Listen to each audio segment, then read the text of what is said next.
We're going to introduce our speaker here shortly. Of course, we're carrying on our summer series, and we're getting about toward the end of our summer series talks today. And this evening, we're going to have Brother Terry Edwards from the Wetumpka area speaking to us about the burial of Jesus. A couple of things I just want to share with you about Brother Edwards before he comes up. We'll get started here in just a moment. So Brother Edwards comes to us highly touted in lots of ways. He has a PhD in his studies. He's married to Kimberly for 45 years now. They have 6 children, 2 sons-in-law, 2 daughters-in-law, as well as 15 grandchildren. Grew up on the mission field of Italy, has spent a total of 26 years in Italy and Greece, 12 of those in the vocational mission work. His current position is from 2022 to present, a professor of the Bible and Humanities at the Freed-Hardeman University, and also the college minister and preacher at the Finger Church of Christ in Elder, Wetumpka, and an elder also at Wetumpka congregation. And just a couple other things right quick. From 2019 to 2022, he's been an elder there at Wetumpka Church of Christ in Montgomery, Alabama, and also professor of Bible and Humanities. And has been a director of the study abroad in Tuscany in Faulkner University, and has served in other capacities as the minister of the Del Reyta Church in Montgomery as well. Also was the pulpit minister at the Bethel Springs congregation from 1984 to 2003, and associate professor of humanities at Harding University, field director in the Harding University in Florence and Greece. He has a lot of interest that he's been involved in over the years in studying the book of Acts and the Pauline epistles, the New Testament world, ancient literature, Italian Renaissance history, literature, and lots of. He really enjoys studying a lot, but he's been involved in a number of speaking engagements across the U.S. and in Italy and Greece. And we're very glad to have him here this evening to talk to us about the burial of Jesus. Now let's give our attention to Brother Terry Edwards.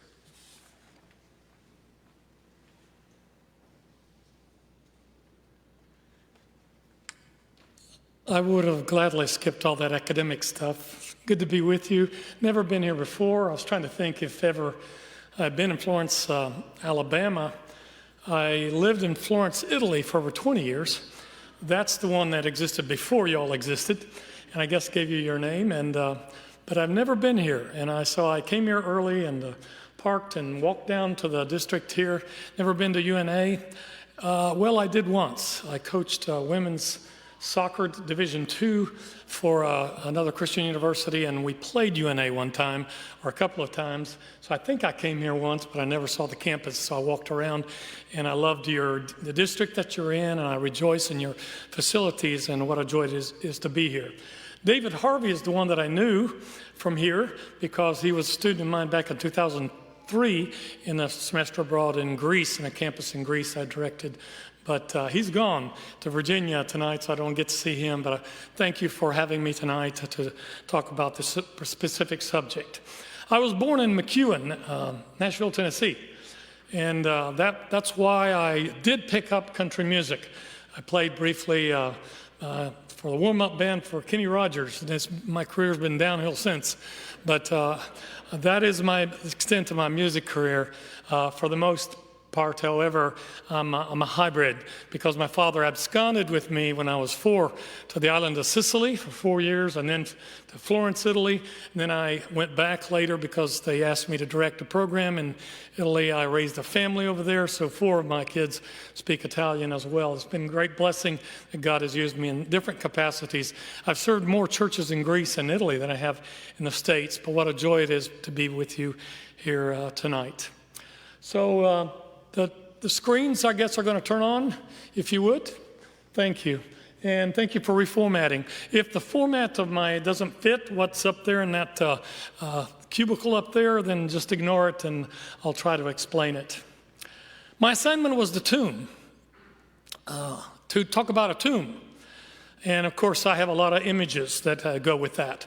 And I hope to get through all of them, but if I don't, I'll call it to a close around 1:45.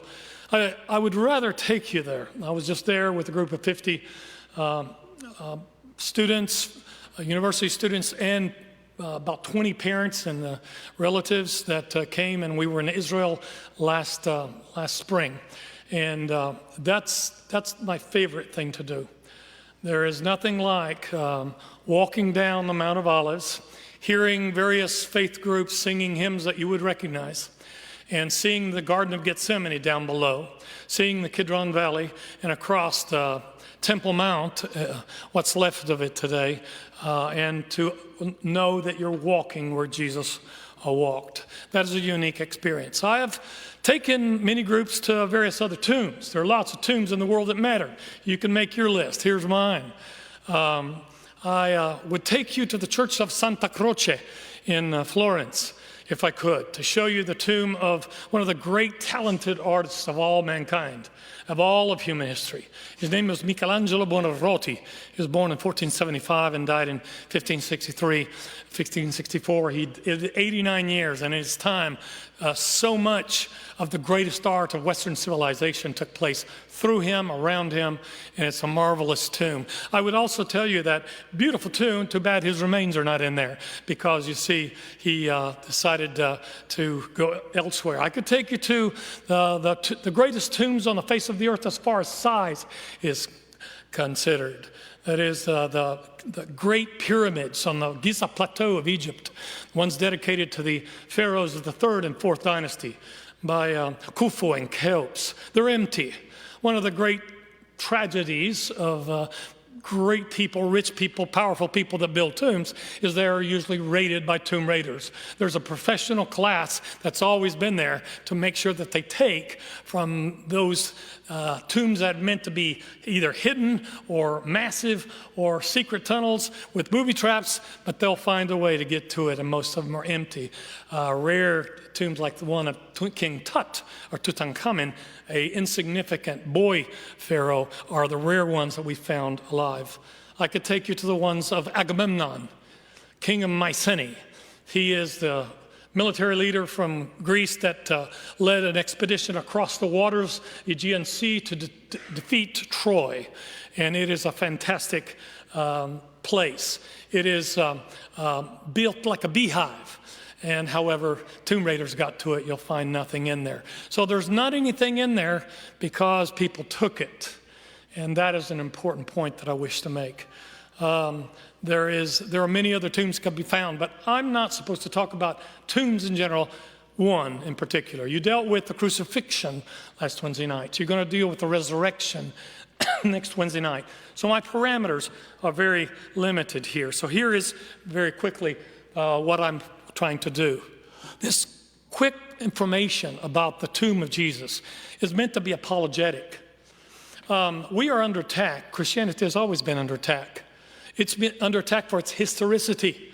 They say it's full of myth. It's been a supposition without proof of many over the centuries to say that the Old Testament makes up numbers, makes up names, makes up roads, makes up cities. But there's no proof of that. But more importantly, the apex of all of human history and of Christian history is, of course, the 1st century AD. The one miracle, the one thing that if it can be disproven will make all the rest of it fall apart is the empty tomb of a construction guy from Nazareth called Jesus, son of Joseph. It's apologetic, meant not in the sense of I'm sorry apology, but in the Greek sense of apologetic, which means it's a defense of what's true and what's real. It also hopes to bring clarity. I'm going to walk through some things that have been said, places that they show you if you visit Jerusalem that are confusing. One of the greatest tricks of Satan is that he makes what is black or white, he makes it gray. And he tries to convince us that all is gray and you can't get to the bottom of things. That is false, but it's one of the greatest lies. He confused things in the Garden of Eden with Adam and Eve, and he is still trying to do that today. If he can confuse people about the tomb, well, then he's got a major domino that will make others fall right after that. Traditions, I'm going to deal with those quickly. False claims. The empty tomb is the whole thing you should take away from tonight. You already know it. You should, at least, if you're a follower of Christ. But to know that our claim is this to anybody that would like, archaeologists and historians and theologians and everyday Christians, go ahead, look for the tomb of Jesus. If you find it, when you find it, it's going to be empty, is the word.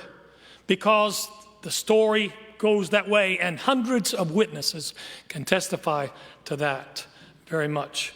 And let me use this. You can't see it very well.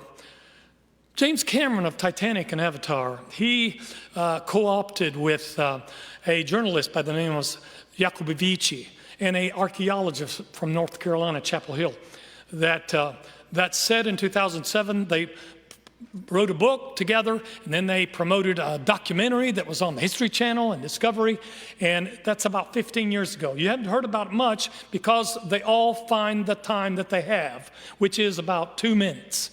Because most people, if they're intelligent and asking serious questions, will see through the fog of false information. Is that the family tomb of Jesus? That's how they presented it. Wrote a book, made a documentary, 2 hours on Discovery Channel.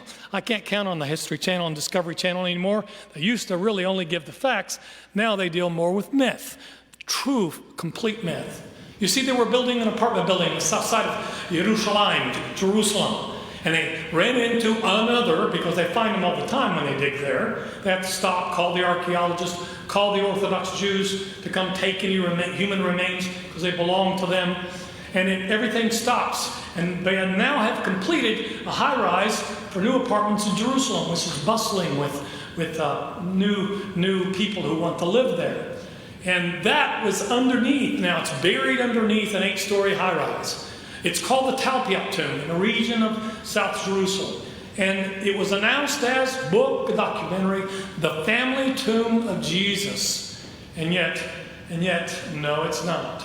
I read an article by one of the archaeologists today, but he's still claiming that he has a right to argue the point that we have found the family tomb of Jesus. And by the way, if you find the family tomb and Jesus' remains are in there, or as you can see from this next picture right here, the bone box of Jesus is found, well then, where do you go from there?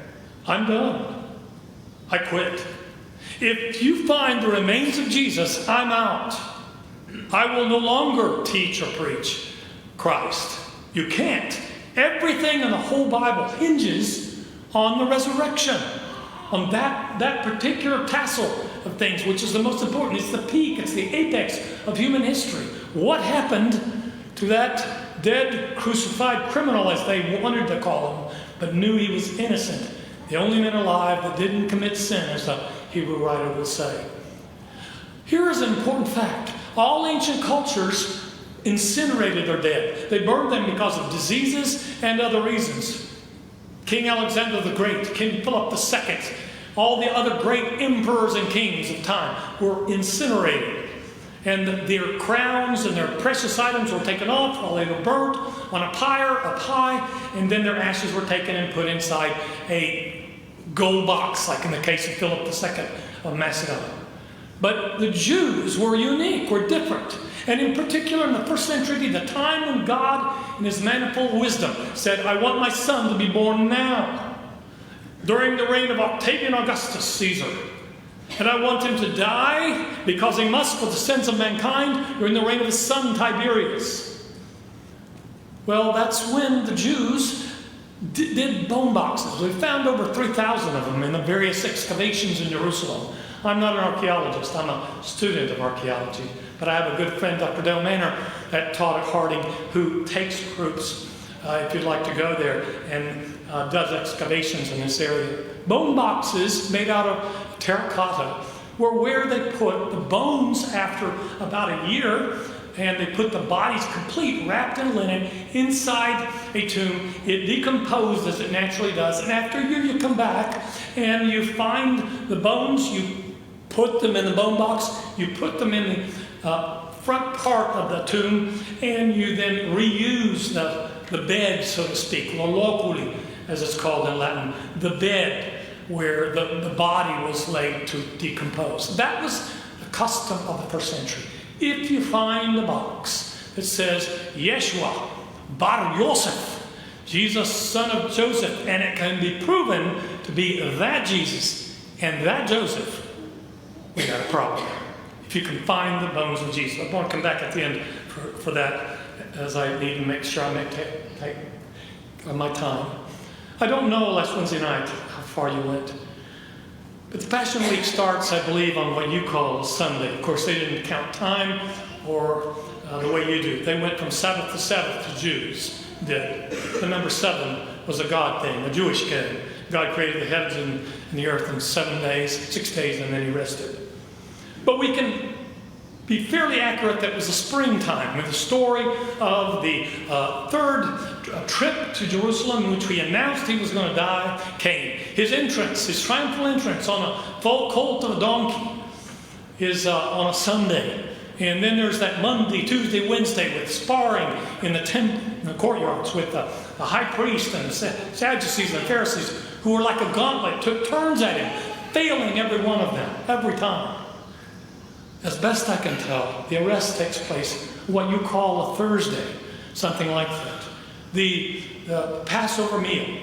He had brought the apostles 3 times during his 3-year ministry to Jerusalem. The 3rd time he said, this is it. I'm going to die. One of you is going to betray me. They didn't listen. They didn't hear it. They didn't like that ending. And they, therefore, were caught off guard.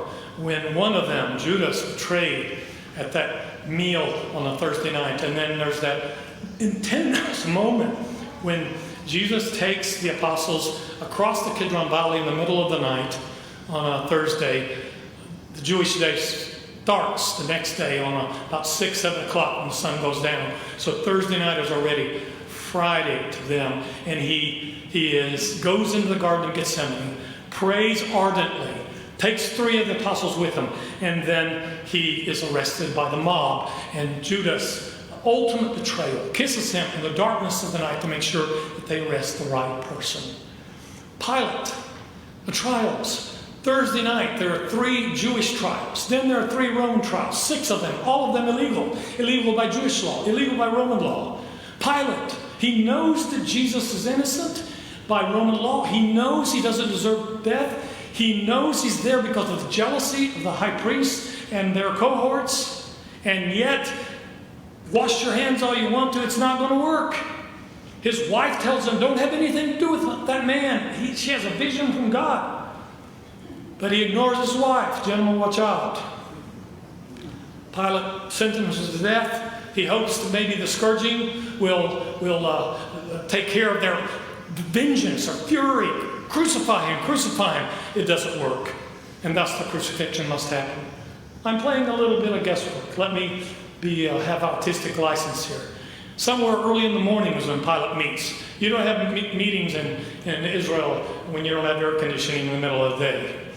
You do start public meetings in the early morning. And so by 8 o'clock, he sentenced Jesus to death. And he's taken maybe somewhere around that time to outside of the city walls. And the crucifixion happens.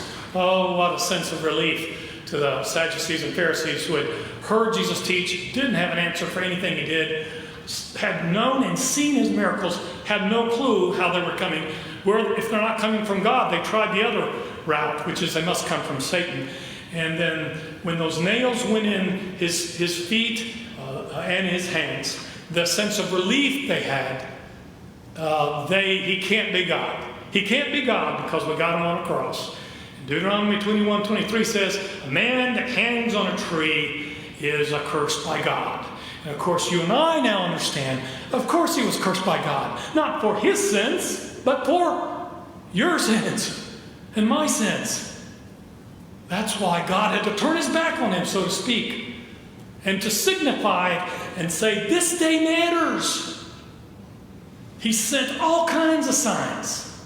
The earthquake, dead that came out of the tombs. And wouldn't you know, they would be discussing 20 years later, the scientists, astrologers from, how did we have 3 hours of darkness in the middle of the day? That's not a normal occurrence. God was trying to say, are you paying attention to what's going on here? Do you understand what's going on? There are 7 sayings of Jesus on the cross. Let me go ahead and put them before you. Here they are right here. Father, forgive them, for they do not know what they do.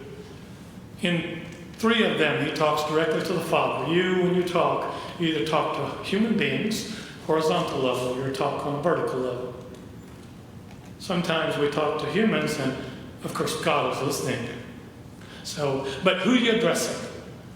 There are 7 that are recorded. I don't think that's a coincidence. I think that's intentional. Inspired Scripture tells us as much as we need to know.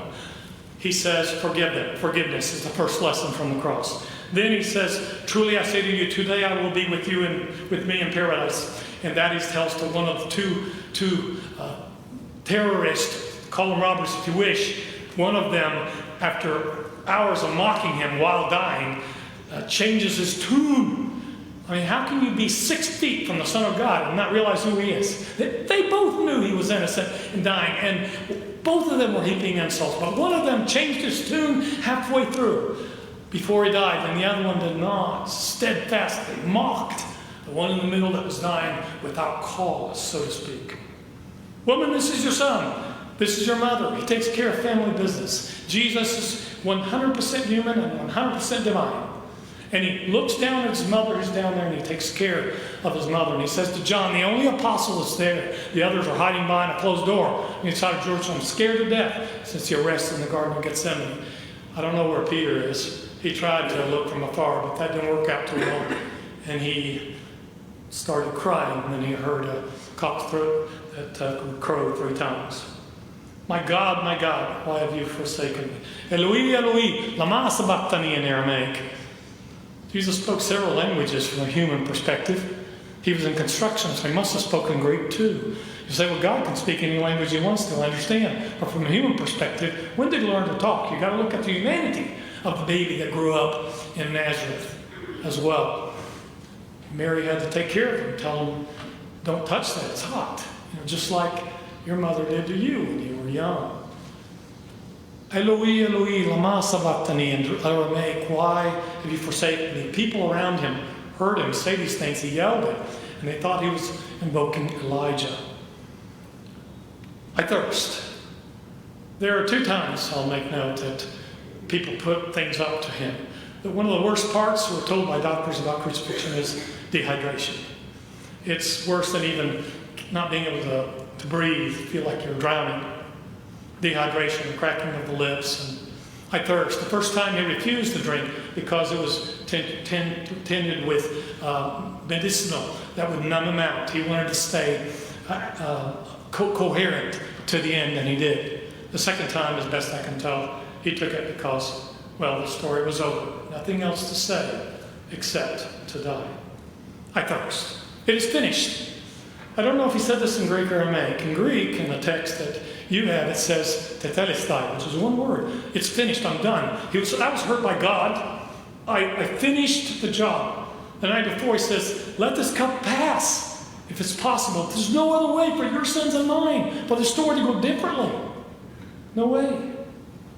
And then the end, Father, into your hands I commend my spirit. Going back just a second to the one before, if it'll do it. There we go.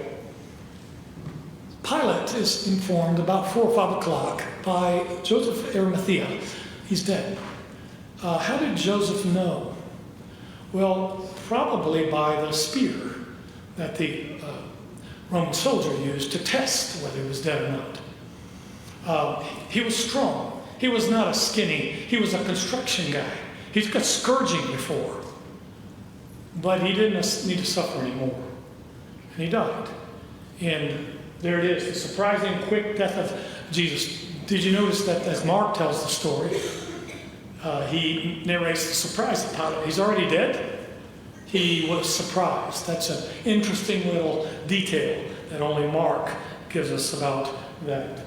And then there's, of course, the taking down from the cross. You see, the law of the Jews said, no crucifixions into the holy day of the Jews, which is the Sabbath. Can't have meetings. Even the Roman governor or even Roman authorities knew, don't call a meeting on Sabbath. And that starts on Friday evening when the sun goes down. So you got to get these three bodies down. You see, if they'd been crucified on Monday, they could have stayed on that cross for 3 or 4 days of suffering, because that was the purpose of crucifixion. The most terrible way of a human being to die. Prolong the death. Make it an example to everybody that walks by. You don't want to die like this. Don't do what they did. Stay away from Roman authorities. The deposition is a term that's used in art history and iconography to talk about who pulled him down from the cross. And the biblical text tells us that it was Joseph of Arimathea who got permission, went back to the cross, and also Nicodemus, whose story you may know from John chapter 3.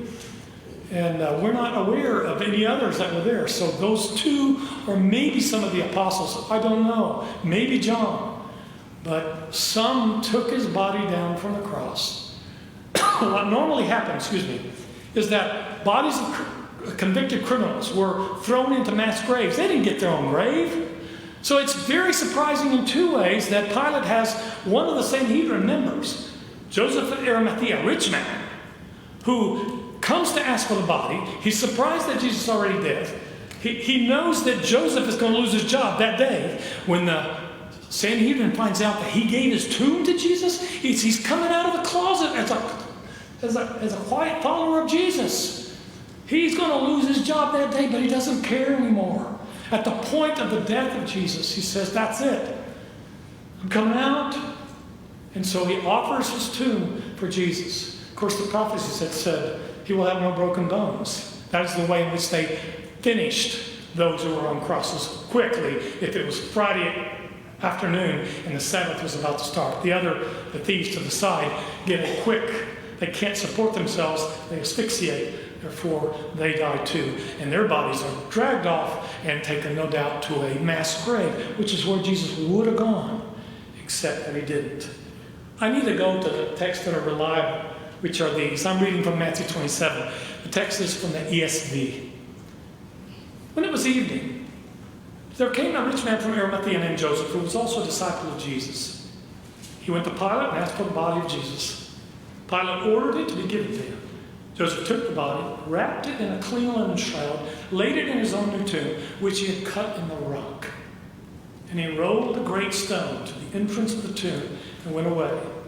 Mary Magdalene and the other Mary were there, sitting opposite the tomb.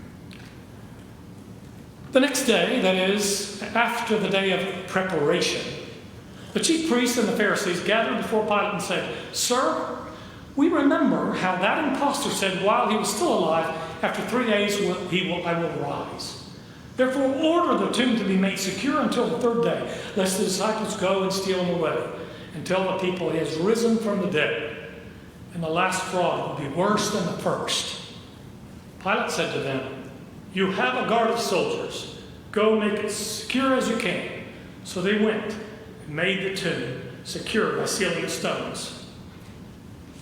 While they were going, I'm reading now from chapter 28, the last chapter of the account of the life of Matthew. While they were going, behold, some of the guards went into the city and told the chief priests all that had taken place. You're going to deal with the resurrection next Wednesday night, but I need to read this as kind of aftermath of the burial and tomb of Jesus. When they had assembled with the elders and taken counsel, they gave a sufficient sum of money to the soldiers and said, "Tell people his disciples came by night and stole him away while we were asleep. And if this comes to the governor's ears, we will satisfy him and keep you out of trouble." So they took the money and did as they were directed, and this story has been spread among the Jews to this day. Mind you, Matthew writes this probably 35 years after the account of the life of Jesus, after it happened.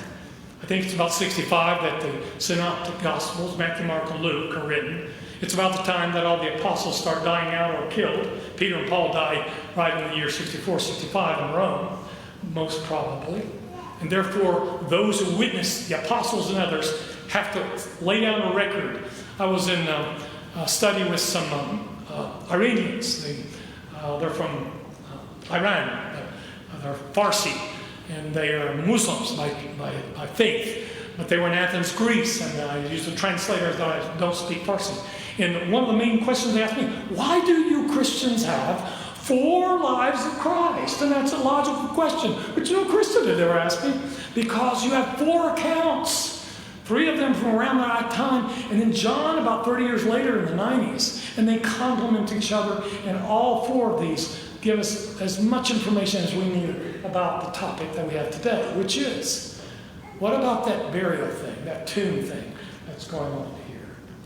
Here is a passage from the Apostle Paul. He will be the add-on apostle, and he will write about the year 55 letter to the Corinthian church, and he will say, he may know less than you know about the life of Christ, because he knew enough by inspiration. And when he summarizes what Christianity is all about, here it is right here.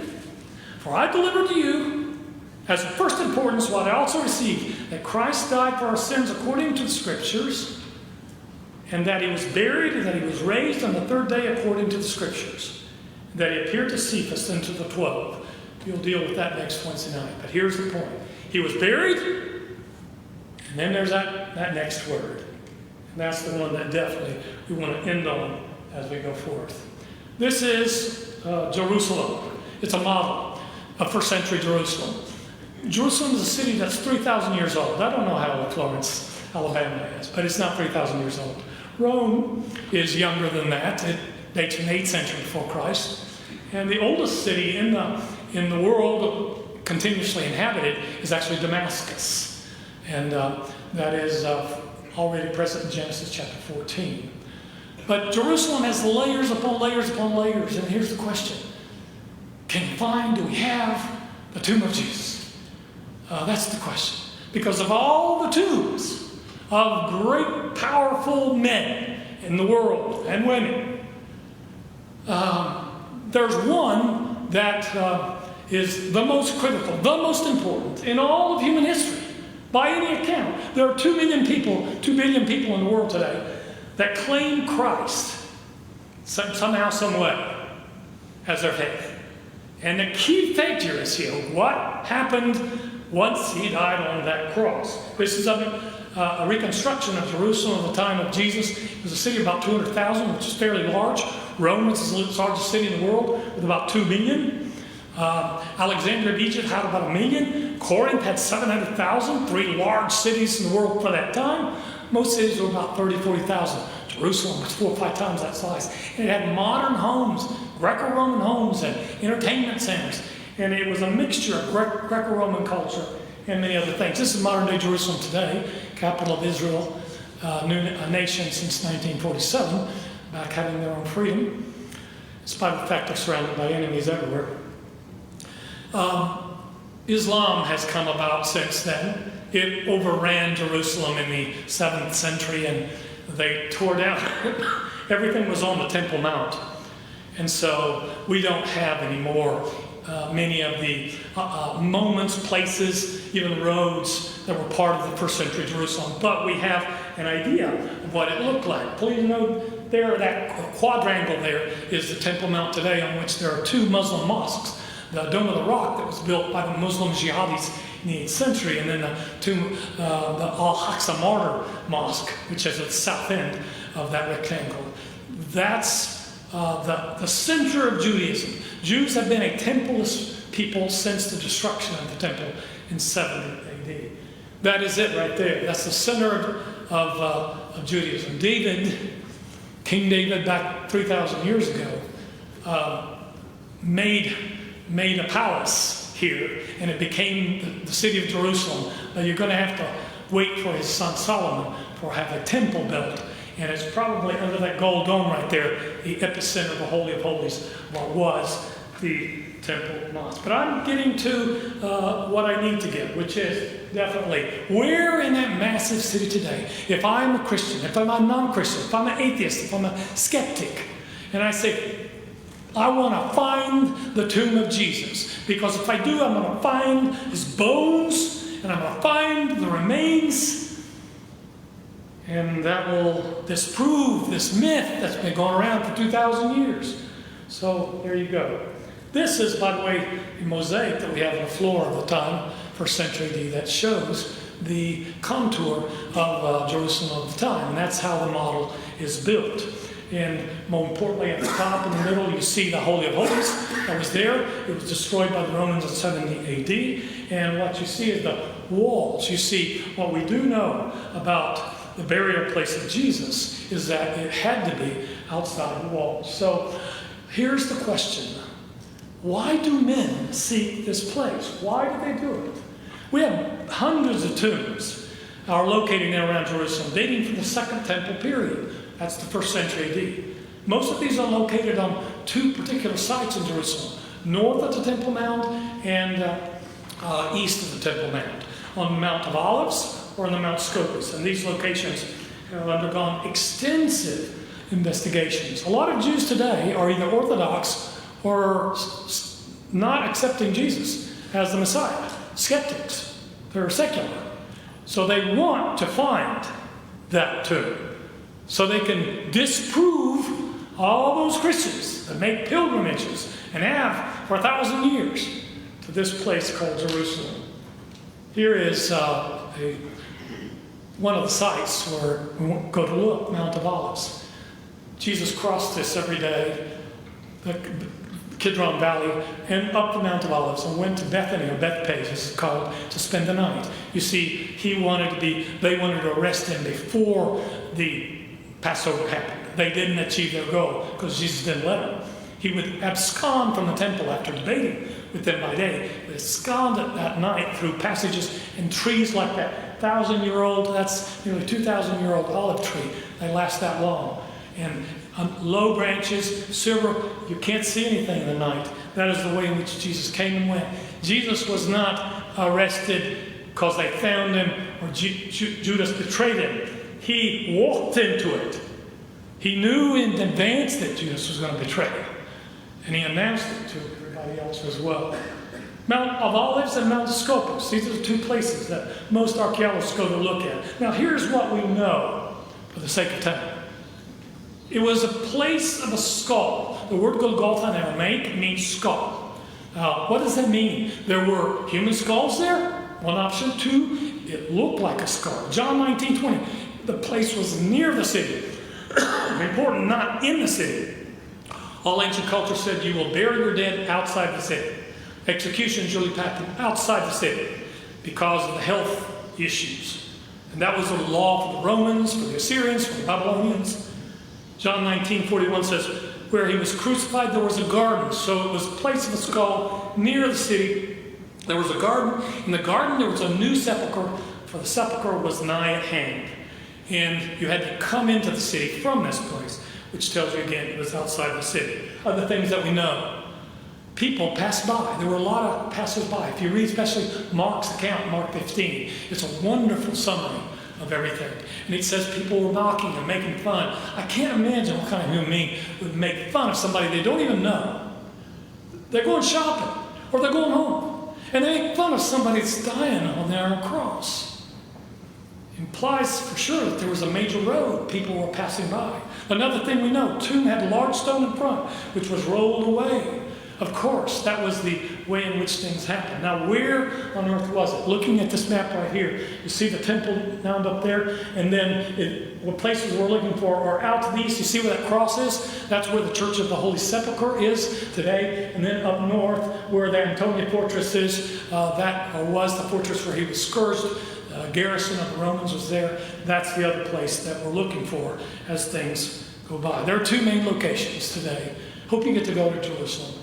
You're going to be both, your hair on your neck is going to stand up, but at the same time you're going to be saddened by the overlapping of traditions and false things. Is the Church of the Holy Sepulchre the place? Is the Garden Tomb of Gordon's Calvary the place? Here again on the map are the 2 red spots where if you visit Jerusalem today, you will look for the tomb of Jesus. And they will say, this could be it, or this will be it. Some have assurance, which I can't share with them today. They are on the north side or on the east side of what was the walls of that time. Here are some evidences for the oldest. You see, about 100 years after Christ lived, died, and early Christianity was developing, there begin to be some traditions, but they're not inspired, about the tomb of Jesus. But the reality was that the Romans, once they got really mad at the Jews, not only destroyed their temple in 70 AD, but 50 years later when the Jews rebelled again, they kicked all Jews out of Palestine and built on purpose in a Roman temple to the god Jupiter or the goddess Venus. And they built them on top of what was a holy site of either Orthodox Judaism or Christianity. So Hadrian, 120s after Christ, have done that. Now, how are you going to find anything that relates to Jesus in this mass of layers of construction that's happening here? The long-standing tradition of the Church of the Holy Sepulchre containing that tomb of Jesus is because it is the earliest, from the 4th century. The mother of the Emperor Constantine was actually a believer in Christ, and she went to Palestine and she looked for any place that had a connection to the life of Jesus. She found it under, she said, a temple of Venus. There were many tombs that were found, and there was a rocky outcrop where you could dig a rich man's tomb, so to speak. The Helena was her name, and she convinced most others, and that's why by the time the Crusades rolled around and they conquered Jerusalem from Muslims, they started building a structure.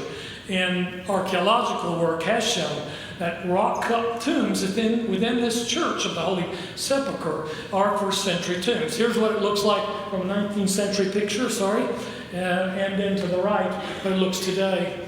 One of the saddest things about this is that there are 6 Christian denominations, Greek Orthodox, Syrian Orthodox, Coptics, Armenians, that control this church, 6. And they take turns. So you'll see one group swing by one moment, another group. And it's sad because if you look at it from God's perspective, Paul's perspective, the church is one. It's sad to see the divisions, even surrounding supposedly the holy site of Jesus. This is what you will find today. It's a layer upon layer of superstructure. The Crusaders built in 1099 when they conquered Jerusalem. Then other buildings were built in the 13th century. The major one was built in 1800s. And so you get lost. And you're in this mass of humanity that's looking for the thing, the place.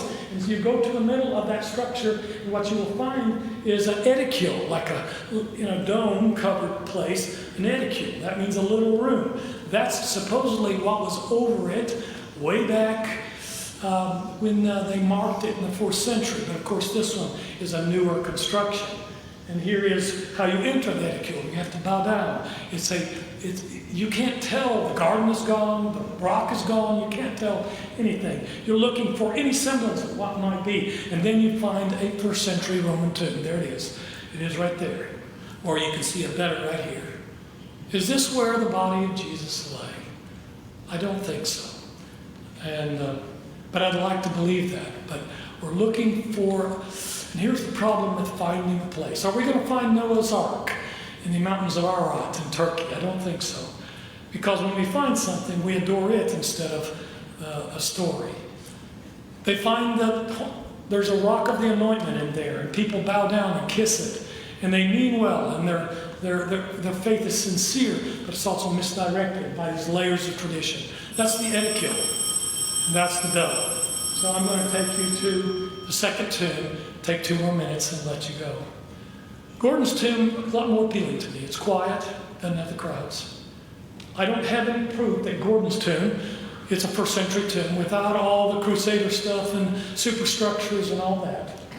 It has an entrance that would have been a round rock in front of it. And there is around the bend, about 100 feet away, a hill.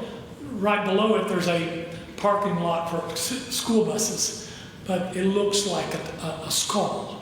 This is the only connection that leads us to believe that this possibly be, but of course that is tenuous as well. They would have deposited the body of Jesus wrapped in linen, 2 of them or more, one hole over the body, one over the face, in a bed like that. Now the question is, what happened? I'm going to skip through this to get to the bottom of it. Why do men seek this tomb? Why do we look for it? The believer, which I am, expects to find it empty. So I use the Clint Eastwood approach, if you know who that is. Go ahead, make my day. Look for it. Find it. What you're going to find is an empty tomb. Those who are skeptics say, let's find that thing so we can find the bones of Jesus in a bone box. And then we will prove to you that your faith is futile. We're all fools for that much. I'm going to walk through. Here's things we know. Jesus died in a place called Golgotha. His body was wrapped in linen cloths, laid in a new garden tomb. For 3 days, which by the way the Jews and Romans count, is not 72 hours. Any part of the day was a day. Friday, Saturday, he was resurrected on what we call Sunday. That is 3 days by the way that the Jews count time. One thing I'd like to encourage you to do. They didn't listen. He said, I'll be back. You're going to talk about that next Wednesday night. Why, if you believe that he's going to be back, would you bother with fragrances? You see what they did, because you can't walk into a tomb and it not smell like crazy and knock you out. They put spices and fragrances. And one of the texts says that Nicodemus brought 75 pounds worth. That's a lot of spices, expensive too.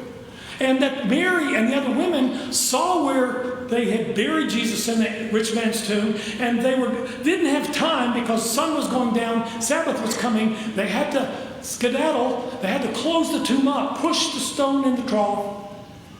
And they came back on the Sunday, we call Sunday, and they brought the spices to honor Jesus and to do what you do to dead bodies that are decomposing in the heat of Palestine. Now, why do you need spices if you believe that what? You don't need spices. What happened to the spices? One of the most beautiful questions here is, what did Mary do with the spices? What did Mary Magdalene do with the spices? She's the first one to see the resurrected Jesus. Drop them on the ground. You don't need them. Christ is resurrected. Thank you for your attention tonight.